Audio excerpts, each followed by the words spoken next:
আসসালামু আলাইকুম। প্রিয় দর্শক, অন্য মঞ্চের আলাপ চাইতায় আপনাদের সকলকে আমন্ত্রণ জানাচ্ছি। আপনারা জানেন যে আজকে বিকেল 4:30 নাগাদ সেনা সদরে সেনাবাহিনীর তরফ থেকে একটি প্রেস ব্রিফিং করা হয়েছে। যে ব্রিফিং এ বক্তব্যগুলো শুনলাম, তাতে বলা হয়েছে যে মোট 25 জন সেনা কর্মকর্তা, 25 জনের মধ্যে 16 জন চাকরিরত এবং 16 জনের মধ্যে আবার 15 জন চাকরিরত এবং একজন এলপিআর ভোগরত, আর 9 জন অবসরপ্রাপ্ত কর্মকর্তা, তাদের নামে গত 8 অক্টোবর ওয়ারেন্ট ইস্যু হয়েছে।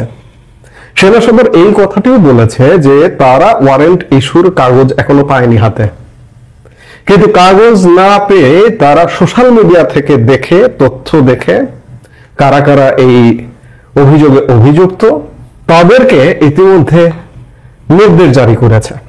তারা বিভিন্ন জায়গায় কর্মরত আছেন, ঢাকায় থাকতে পারেন, ঢাকার বাইরে থাকতে পারেন, কেউ ব্রিগেড কমান্ডার থাকতে পারেন, কেউ স্টেশন কমান্ডার থাকতে পারেন। তাদেরকে সেই 8 তারিখেই নির্দেশ জারি করা হয়েছে সেনা সদরে সংযুক্ত করার জন্য। এবং দায়িত্বরত কর্মকর্তা তার বক্তব্যে এটাও বললেন যে আমরা যে কোনো জায়গায় একজনের বদলির জন্য আমরা একটা সময় দেই, যে ওই জায়গায় আসা পর্যন্ত।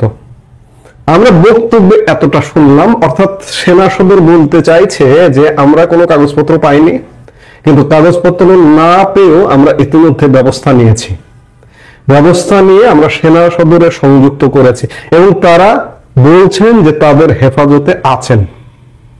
আমরা ধরে নিলাম যে তাদের হেফাজতে আছেন এবং সেনাবাহিনী অফিসিয়ালি এটি বলতে চাইল যে আন্তর্জাতিক অপরাধ ট্রাইব্যুনাল যে আদেশ দিয়েছে তা সেই আদেশের প্রতি শ্রদ্ধাশীল। সেনাবাহিনী সংবিধানের আলোকে যে কোনো আইনের প্রতি শ্রদ্ধাশীল। অর্থাৎ আমরা ধরে নিতে পারি যে সেনাবাহিনী আইসিটির অধীনে যে বিচার, সেই বিচারে সোপর্দ করছেন তাদের অভিযুক্ত অফিসারদের। এবং সেনাবাহিনী এটা অবশ্য বলেননি যে তাদেরকে কখন পুলিশে হস্তান্তর করা হবে, তাদেরকে গ্রেফতার করা হয়েছে কেন এটিও কিন্তু বলেননি, এবং তাদেরকে সংযুক্ত করা হয়েছে এটি বলেছে। অবশ্য সেনাবাহিনী একজন ব্যাপারে এ কথা বলেছেন যে একজনকে খুঁজে পাওয়া যাচ্ছে না, মেজর জেনারেল কবির আহমেদ, যিনি সর্বশেষ প্রধানমন্ত্রী ছিলেন, শেখ হাসিনার সামরিক সচিব ছিলেন, তাকে খুঁজে পাওয়া যাচ্ছে না, তিনি নিখোঁজ। বিভিন্ন মাধ্যম দিয়ে যেটি জানা গেছে তিনি ইতিমধ্যে দেশ ত্যাগ করেছেন। সেনাবাহিনী এটি বলবেনও না, অফিসিয়ালি এটা বলার কথাও নয়।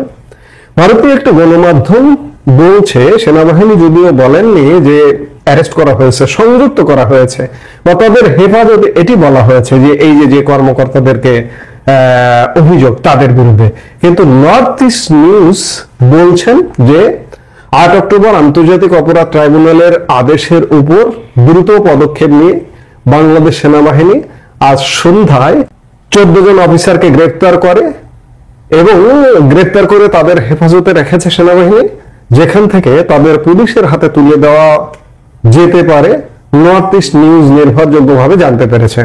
যদিও আইসিটি আদেশের উপর সেনাবাহিনীর মধ্যে বিশেষ করে অফিসার কোরের মধ্যে যথেষ্ট ক্ষোভ রয়েছে, 24 জন কর্মরত অফিসারের মধ্যে 14 জনকে বেসামরিক পুলিশ কর্তৃপক্ষ হেফাজতে নেওয়ার জোরালো সম্ভাবনা রয়েছে। সেনাবাহিনীর শীর্ষ কর্মকর্তারা ট্রাইব্যুনালের আদেশ বাস্তবায়নের জন্য পদক্ষেপ নিয়েছেন। অর্থাৎ নর্থ ইস্ট নিউজ বলছে যে এনাদেরকে পুলিশের হাতে তুলে দেওয়া হবে এবং পুলিশের হাতে তুলে দিয়ে পুলিশের যে দায়িত্ব বা আইসিটি যেটি আদালত যেটি বলেছে যে আগামী 22 অক্টোবর যে শুনানি আছে সেই শুনানির দিন তাদেরকে হাজির করতে হবে। এখন দেখার বিষয় যে আসলেই কি সেনা হেফাজতে তারা আছেন নাকি পুলিশের কাছে তুলে দেওয়া হলো এবং আগামী 22 অক্টোবর এনাদেরকে হাজির করা হচ্ছে নাকি ভিন্ন কিছু হচ্ছে। কারণ আমরা সেনাবাহিনীর মধ্যে একটা তিক্ত অবস্থা, দ্বিধা বিভক্ত অবস্থার খবরও পাচ্ছি। কি হচ্ছে সেগুলো দেখতে হলে অবশ্যই অপেক্ষা করতে হবে। আর সেনাবাহিনী আজকে প্রেস ব্রিফিং করবার এবং করে পরিষ্কার করবার একটি কারণ আছে, সেটি হচ্ছে এই ঘটনাটিকে নিয়ে নানা রকম দেশে বিদেশ থেকে বিভিন্ন জায়গা থেকে জল ঘোলা করবার একটা চেষ্টা করা হচ্ছে, নানা রকম বিভ্রান্তি ছড়ানো হচ্ছে। সেনাবাহিনী অন্তত পক্ষে আশ্বস্ত করে একটু যদি ঠান্ডা করতে পারে পরিস্থিতি, সেটু কম কিসে। এখন সামনে কি হচ্ছে সেটি দেখবার জন্য আমাদের নিশ্চয়ই অপেক্ষা করতে হবে। আপনারা ইতিমধ্যেই জানেন যে গত 8 অক্টোবর আন্তর্জাতিক অপরাধ ট্রাইব্যুনাল থেকে মানবতা বিরোধী অপরাধের দায়ে, অপরাধটা কি, গুম, খুন, জোরপূর্বক আটক রাখা, এমন অপরাধে 24 জন সামরিক কর্মকর্তার বিরুদ্ধে গ্রেপ্তারি পরোয়ানা জারি করা হয়েছে। আটের পরে আজকে 11 অক্টোবর শনিবার। এই কয়েকদিনে কি হলো, আপনারা কি হলো ইতিমধ্যেই জানেন যে ক্যান্টনমেন্টে দ্বিধা বিভক্ত হয়ে পড়েছে সেনা কর্মকর্তাদের মধ্যে, মত দ্বিমত আছে। এবং যারা আন্তর্জাতিক অপরাধ ট্রাইব্যুনালের এগেনস্টে সেনা কর্মকর্তাদেরকে ধরে বিচার করতে চায়, তারা এমন প্রচারটাও করছে যে সবকিছু ঠান্ডা হয়ে গেছে। সেনা প্রধান জেনারেল ওয়াকারুজ্জামান ইতিমধ্যেই সিদ্ধান্ত নিয়ে ফেলেছেন যে ডক্টর ইউনূস যা করছে তাতে সহযোগিতা করবেন। কিন্তু ভাই, ইসলামাবাদ বহুদূর, দিল্লি বহুদূর। সেনাবাহিনীতে দ্বিধা সৃষ্টি হয়েছে, দ্বন্দ্ব সৃষ্টি হয়েছে। এই ঘটনাটিকে কেন্দ্র করে এটি বাংলাদেশের 54 বছরের ইতিহাসে একটি সবচেয়ে বড় ঘটনা যে কর্মরত সেনা কর্মকর্তাদের বিরুদ্ধে একটি সিভিল কোর্ট থেকে গ্রেপ্তারি পরোয়ানা জারি করা। এখানে স্টার জেনারেল পর্যন্ত আছেন। এবং গত 14-15 মাসে এই যে পরিবর্তিত বাংলাদেশে ডক্টর ইউনূসের সরকারের আমলে এটি হচ্ছে সবচেয়ে বড় ঘটনা। আমরা গত 15 মাসে বিভিন্ন টার্নিং পয়েন্ট দেখেছি। সেনাবাহিনী নিয়ে বিতর্কিত মন্তব্য, সেনাবাহিনীকে উত্তপ্ত করে দেওয়া, নানা রকম ঘটনা দুর্ঘটনা দেখেছি। সেনাবাহিনী সম্মিলিতভাবে, সশস্ত্র বাহিনী সম্মিলিতভাবে দফায় দফায় বৈঠক করতে দেখেছি। কিন্তু আবার সবকিছু ঠান্ডা হয়ে গেছে। কিন্তু আজকে যে ঘটনাটার উদ্ভব হয়েছে এটি আমাদের কাছে একদম নতুন। কারণ কোন সিভিল কোর্ট থেকে সেনা কর্মকর্তা, বারবার বলছি, তাহলে তো সেনা আইনের কোনো প্রয়োজন নেই। সেনা আইনকে অবমাননা করা হয়, সেনা আইনকে ছোট করা হয়। 1952 সালের সেনা আইনে বিচার হবে নাকি সিভিল কোর্টে বিচার হবে, এই বিষয় নিয়ে দ্বিধাদ্বন্দ্ব শুরু হয়ে গেছে আর্মি অফিসারদের মধ্যে, শীর্ষ জেনারেলদের মধ্যে। এই যে গ্রেপ্তারি পরোয়ানায় শীর্ষ জেনারেলরাও আছেন এর মধ্যে। আপনারা সাধারণ মানুষ হয়তো অনুমানও করতে পারছেন না, বুঝতেও পারছেন না যে একটা সরকার পতন হয়ে গেছে, আওয়ামী লীগ সরকার, এখন একটা সরকার আসছে, হয়তো সবকিছু কাটিয়ে উঠবে। কিন্তু আমরা এমন এক পরিস্থিতির মধ্যে ঢুকে গেছি, গভীর ষড়যন্ত্রের মধ্যে ঢুকে গেছি। 1971 সালে মুক্তিযুদ্ধের পরে আমাদের যে তেল তেল করে প্রশাসন, পুলিশ, আর্মি, বিজিবি, বিভিন্ন বাহিনী যে গড়ে উঠেছে, আজকে একটি পক্ষ চাইছে সবকিছু ধ্বংস করে দিতে। প্রশাসন ইতিমধ্যেই প্রায় ধ্বংস করে ফেলেছে, পুলিশ ইতিমধ্যেই প্রায় ধ্বংস করে ফেলেছে। অবশিষ্ট আছে সেনাবাহিনী, সশস্ত্র বাহিনী। গত ফেব্রুয়ারিতে বিডিআর বিদ্রোহ দিবসে সেনাপ্রধান জেনারেল ওয়াকারুজ্জামানও বলেছিলেন যে সব বাহিনী ধ্বংস করে ফেলানো হয়েছে, অবশিষ্ট আছে সেনাবাহিনী। আজকে সেনাবাহিনীটাকেও ধ্বংস করবার নানা রকম প্রচেষ্টা চালানো হচ্ছে। এখানে বলে রাখা ভালো যে যদি কেউ অপরাধ করে, অপরাধের বিচার হতে হবে। আমরা যেমন বলছি, সেনা কর্মকর্তারাও বলছেন হ্যাঁ বিচার হতে হবে, কিন্তু বিচারটা কোন প্রক্রিয়ায় হবে? আন্তর্জাতিক অপরাধ ট্রাইব্যুনাল থেকে গ্রেপ্তারি পরোয়ানা জারি করে বা আন্তর্জাতিক অপরাধ ট্রাইব্যুনালে কি তাদের বিরুদ্ধে বিচার করতে পারে? আমি বারবার বলি, এই আন্তর্জাতিক অপরাধ ট্রাইব্যুনাল নিয়ে প্রশ্ন আছে। এটি সৃষ্টি হয়েছিল 1971 সালে মানবতা বিরোধী অপরাধীদের বিচার করবার জন্য। এখানে বিচার হয়েছে, কিন্তু এটিকে এখন ঘুরিয়ে দিয়ে 24 জুলাই আগস্টে যে সহিংস ঘটনা ঘটেছিল, মানুষ হত্যা হয়েছিল, সেই হত্যার বিচার। এই হত্যাটা কে করেছে, কারা করেছে? এক প্রকার মনে হয় যেন প্রহসন। আমি বলছি যে আমরা বিচার চাই, অপরাধীদের অবশ্যই বিচার চাই এবং সকল অপরাধীদের বিচার চাই। এই যে ইন্ডেমনিটি জারি করে জুলাই আগস্টের 24 যে আমার মেট্রো রেল ধ্বংস, আমার বিটিভি ভবন ধ্বংস, আমার সরকারি স্থাপনা ধ্বংস, পুলিশ হত্যার বিচার অফ করে রাখা হয়েছে। আমরা সেই বিচারগুলোও চাই। আমরা বিচার চাই না নয়, অপরাধ হলে বিচার চাই, কিন্তু এই বিচারগুলো কি যথাযথভাবে হচ্ছে? আমি শুরুতে শিরোনামটা বলেছি যে ক্যান্টনমেন্টে কি হচ্ছে। ক্যান্টনমেন্ট উত্তপ্ত, ক্যান্টনমেন্ট দ্বিধা বিভক্ত, কয়েকটি ভাগে বিভক্ত, 3টি ভাগে 4টি ভাগে বিভক্ত। এই 4টি ভাগ দিয়ে সেনাবাহিনীকে কি শেষ করে ফেলানো হবে? এবং সেনাবাহিনী কি এটা অ্যাকসেপ্ট করবে শেষ পর্যন্ত? সেনাবাহিনীর একটি বড় অংশ এই আন্তর্জাতিক অপরাধ ট্রাইব্যুনাল গ্রেপ্তারি পরোয়ানা জারি করেছে, এটিকে অ্যাকসেপ্ট করবে? এখনো পর্যন্ত অ্যাকসেপ্ট করবার পরিস্থিতি তৈরি হয়নি। কি হয় এই মুহূর্তে কেউ বলতে পারছে না। আসলে কি হবে? আর্মি অফিসাররা কি অ্যারেস্ট হবেন? আমি বলেছিলাম যে কজন অ্যারেস্ট হয়েছেন এখন পর্যন্ত।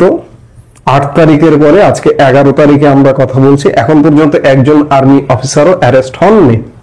তবে নানাজন নানাভাবে প্রচারণা করছেন যে অনেকে আত্মগোপনে চলে গেছেন, যাদের বিরুদ্ধে ওয়ারেন্ট ইস্যু হয়েছে তারা হয়তো বুঝতে পারছেন যে আসলে ফাইনালি শেষ পর্যন্ত সিদ্ধান্তটা কি হয়। যেমন একজনকে আপনারা খুব ভালো করে চেনেন, মেজর জেনারেল কবির আহমেদ। অপপ্রচার বলুন, গুজব বলুন, যেটি বলুন, যেভাবেই বলুন, সরকারের পক্ষের লোকজনই ইতিমধ্যেই প্রচারণা শুরু করেছে। সেটি অনলাইন যোদ্ধা হতে পারে কিংবা সরকারের অংশ, যে মেজর জেনারেল কবির আহমেদ সাবেক প্রধানমন্ত্রী শেখ হাসিনার সামরিক সচিব ছিলেন, যিনি তাকে কয়েকদিন আগে পররাষ্ট্র মন্ত্রণালয়ে রাষ্ট্রদূত হিসেবে দায়িত্ব দেবার জন্য ন্যস্ত করা হয়েছিল। তিনি নাকি ইতিমধ্যেই সিলেটের তামাবিল বর্ডার হয়ে দেশ ত্যাগ করেছেন, ভারতে অলরেডি ঢুকে গেছেন। অর্থাৎ আর্মি অফিসারদের বিরুদ্ধে, যাদের বিরুদ্ধে গ্রেপ্তারি পরোয়ানা জারি করা হয়েছে, তারা ইতিমধ্যে আত্মগোপনে কেউ দেশ ত্যাগ করেছেন, এমনটাও প্রচারণা চালানো হচ্ছে। তারা হয়তো আগাম সতর্কতার জন্যই এই কাজটি করছেন, কারণ শেষ পর্যন্ত কোন চাপ থেকে কোন দিকে কি হয়, বাতাস কোন দিকে বয় বলা কঠিন। যদি আইসিটিতে এই মামলাটি ফাইনালি চলে, কিংবা এই মামলাটি যদি আইসিটিতে বিচারের আওতায় নিয়ে যদি সেনা কর্মকর্তাদের অ্যারেস্ট করা হয়, এই সংখ্যাটাও এখনো একটা বড় অংশের মধ্যে আছে।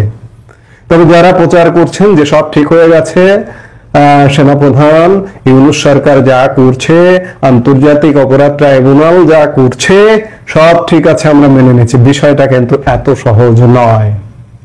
পরিস্থিতি এখনো পর্যন্ত স্বাভাবিক হয়নি। সেই জায়গা থেকে এখনো বলা যাচ্ছে না যে পরিস্থিতি কোন দিকে মোড় নেবে। শেষ পর্যন্ত এই ইস্যুকে কেন্দ্র করে সরকার পরিবর্তন কিনা বা কি হবে, সামরিক অভ্যুত্থান কিনা, কি হবে, সত্যিকার অর্থে বাংলাদেশ ভূ রাজনৈতিকভাবে এবং আভ্যন্তরীণ রাজনৈতিকভাবে এক টানটন উত্তেজনাকর পরিস্থিতির মধ্যে আছে। এবং বাংলাদেশ পরিস্থিতি পরিবর্তন হবে উত্তরপাড়া থেকে, ক্যান্টনমেন্ট ক্যান্টনমেন্টের মাধ্যমে 2024 সালের 5 অগাস্ট পট পরিবর্তন হয়েছে। ঠিক তেমনি এখনকার পট পরিবর্তন হতে হলেও ক্যান্টনমেন্ট লাগবে। এছাড়া বাংলাদেশকে বাঁচানো বলুন, মারা বলুন, যেটাই বলুন না কেন, ক্যান্টনমেন্ট থেকে ছাড়া বাংলাদেশ রক্ষার কোনো উপায় নেই। সেনাপ্রধান জেনারেল ওয়াকারুজ্জামান বলা যায় বিভিন্ন পক্ষের এক প্রকার মুখোমুখি অবস্থায় আছেন। তিনি কি সিদ্ধান্ত নেবেন তার দিকে সবাই তাকিয়ে আছে। সেনাপ্রধানই দেশের এই যে অচল অবস্থা, এক প্রকার এই অচল অবস্থা থেকে বাঁচাতে পারেন। এখন সিদ্ধান্ত সেনাপ্রধানের। এখন পর্যন্ত কেউ গ্রেপ্তার হয়নি। সেনাপ্রধান কি সিদ্ধান্ত নেবেন, কেন গ্রেপ্তার হয়নি, এটাও তো গুরুত্বপূর্ণ ব্যাপার। ইতিমধ্যে যদি আত্মগোপনে যেয়ে থাকেন, যাদের বিরুদ্ধে ওয়ারেন্ট ইস্যু হয়ে গেছে, তারা আত্মগোপনে গেলেন কেন? তাদেরকে কি অ্যারেস্ট করা হবে আসলে, নাকি অন্য কিছু হবে, ভিন্ন কিছু হবে? আমাদের এই ভিন্ন কিছু, অন্য কিছু দেখার জন্য প্রতিনিয়ত সচেতন থাকতে হবে, নজর রাখতে হবে। আবার আন্তর্জাতিক নানা খেলা আছে, আমি সেটি নিয়ে আর একটা কন্টেন্ট ভিন্নভাবে করব। কিন্তু ক্যান্টনমেন্টে যা হচ্ছে, পরিবর্তনের একটা সাউন্ড পাওয়া যায়, কিন্তু শেষ পর্যন্ত এই যে বড় ইউটার্ন, আমি বললাম যে গত 14-15 মাসের সবচেয়ে বড় টার্নিং পয়েন্ট এই মুহূর্তে বাংলাদেশে। এই টার্নিং পয়েন্টকে কেন্দ্র করেই বর্তমানে যে অনৈক্য, একটা অচল অবস্থা বাংলাদেশে, এই সব কিছুর অবসান হতে পারে। এবং এই অবসানের একমাত্র যার উপরে, তিনি বাংলাদেশের সেনাপ্রধান জেনারেল ওয়াকারুজ্জামান।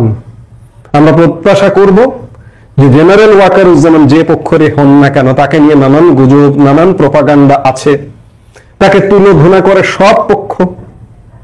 যারা সরকারের পক্ষ, তারাও তার অপসারণ চায়, তারাও তার গোষ্ঠী উদ্ধার করে। আবার যারা সরকারের বিপক্ষ, আওয়ামীপন্থী, তারাও তার গোষ্ঠী উদ্ধার করে। তিনি যাবেন কোন পক্ষে? কাজেই তিনি কোন পক্ষে যাবেন, সত্য এবং ন্যায়ের পক্ষে যাবেন, সেটাই বাংলাদেশকে রক্ষা করবে। তার পক্ষটাই বাংলাদেশের পক্ষ হওয়া উচিত। আমরা প্রত্যাশা করব সেনাপ্রধান জেনারেল ওয়াকারুজ্জামান সময়ের শ্রেষ্ঠ সিদ্ধান্ত নেবেন। এই মুহূর্তে পর্যন্ত সবাই ভালো থাকুন।